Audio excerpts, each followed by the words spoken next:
नमस्कार, मैं डॉक्टर अजय अपने चैनल इंडिया पॉलिटिक्स पार्ट 2 पर आपके समक्ष उम्मीद करता हूं कि आप मेरे इस चैनल को सब्सक्राइब कर लेंगे, लाइक भी करेंगे और शेयर भी करेंगे। आज का मेरा विषय है अपोजिशन पॉलिटिक्स और उसकी एकता। क्या आज की जो कंटेम्पररी अपोजिशन पॉलिटिक्स है इंडिया में, वो मोदी जी को सत्ता से बाहर कर पाएगी 2024 के इलेक्शन में? ये एक बहुत बड़ा मुद्दा है। आज की तारीख में अगर हम देखें तो दो नेशनल पार्टियां हैं, भाजपा और कांग्रेस। अब सीधे तौर पर तो मोदी जी को चैलेंज करने की स्थिति में कांग्रेस ही को होनी चाहिए और कांग्रेस वही होने का प्रयास भी कर रही है। राहुल गांधी जी लगे हुए हैं, सोनिया जी हैं उनके साथ, प्रियंका जी भी हैं, खड़गे साहब भी अब आ चुके हैं उनके साथ, तो पहले से ही हैं लेकिन अभी अब अध्यक्ष के रूप में वो वहाँ हैं। ये तो हुई नेशनल लीडर या नेशनल पार्टी की बात।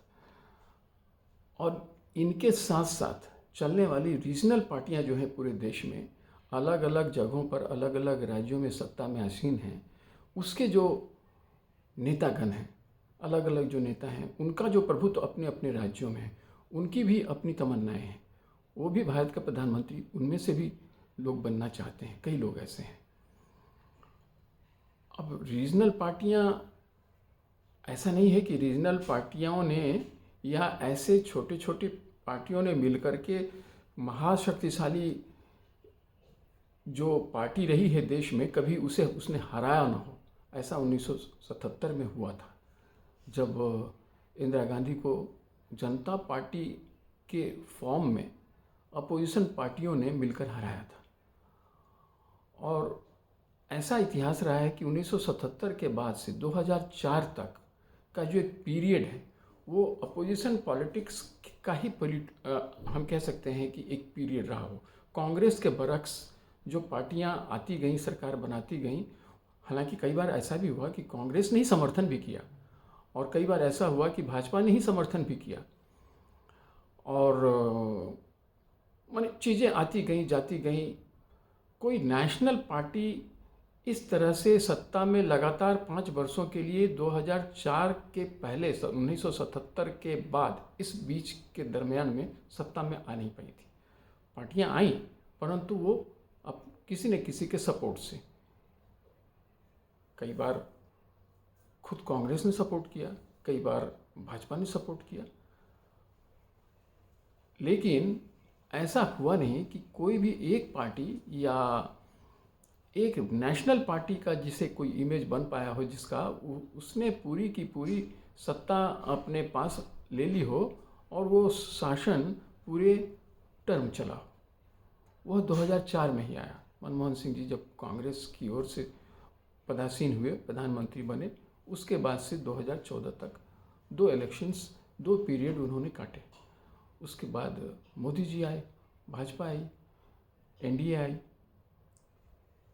तो ये मानना कि आज के कंटेम्पररी पॉलिटिक्स में जो रीजनल पार्टियां हैं और उसमें साथ ही साथ कांग्रेस पार्टी भी है, ये मोदी जी को या भाजपा को हरा नहीं पाएंगी, ऐसा सीधे तौर पर नहीं कहा जा सकता है।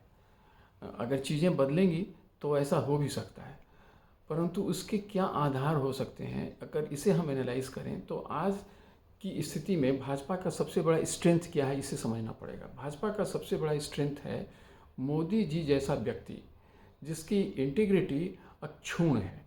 लोगों की नज़र में लोग ये मानते हैं कि मोदी जी की इंटीग्रिटी को चैलेंज नहीं किया जा सकता है। ये उनकी सबसे बड़ी ताकत है। दूसरी ताकत है मोदी जी का डेवलपमेंट एजेंडा, वो एजेंडा जो लॉन्ग टर्म पर्सपेक्टिव में काम कर रहा है।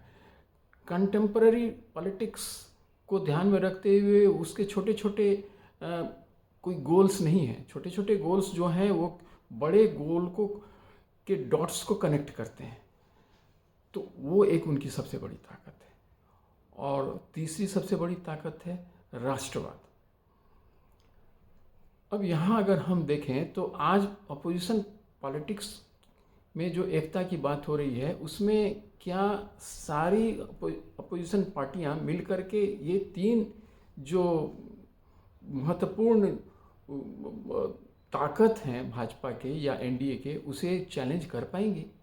क्योंकि जिस तरह से सारे नेता पूरे देश में पोजीशन खेमे में हैं, उसमें उनके इंटीग्रिटी को, वैसे तो कई तरह के सवाल बीच बीच में उठते रहे हैं, अभी भी उठ रहे हैं, परंतु उसे साफ तौर पर जनता की नज़र में आना होगा। ये एक बड़ी बात है। क्या वो ऐसा कर पाएंगे? दूसरा, क्या उनके पास एक भाजपा से बड़ा और बेहतर एजेंडा होगा जिसे जनता को भाए? और तीसरा, नेशनलिज्म, नेशनल फर्वर, क्या वो दे पाएंगी उसी तरह से जिस तरह से भाजपा मोदी जी के नेतृत्व में देने की स्थिति में लगातार बनी हुई है? अगर ये तीनों चैलेंजेस, ये तीनों जो मुख्य बात हैं, अगर उसे अपोजिशन खेमा उसका समाधान निकाल पाए तो हो सकता है। लेकिन फिर भी एक सवाल फिर आकर के खड़ा हो जाएगा कि नेतृत्व कौन करेगा? मोदी जी को चैलेंज कौन करेगा? राहुल गांधी जी करेंगे,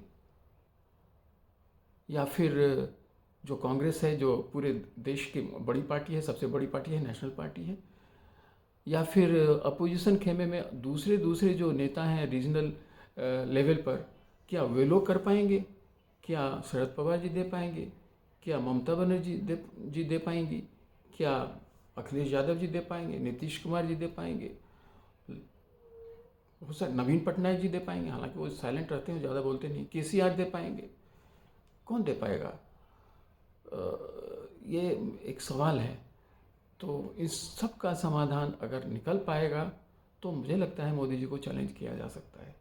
परंतु अगर निकलता नहीं है इसका कोई समाधान, इसका कोई कांट अपोजिशन खेमा नहीं बना पाती है, तो 2024 का चुनाव इतना आसान होने वाला नहीं है। ये तो मेरे विचार है। आप अपने विचार रखें, और अगर कोई अलग हैं तो हम लोग इस पर भी बात करेंगे। Thank you. जय हिंद।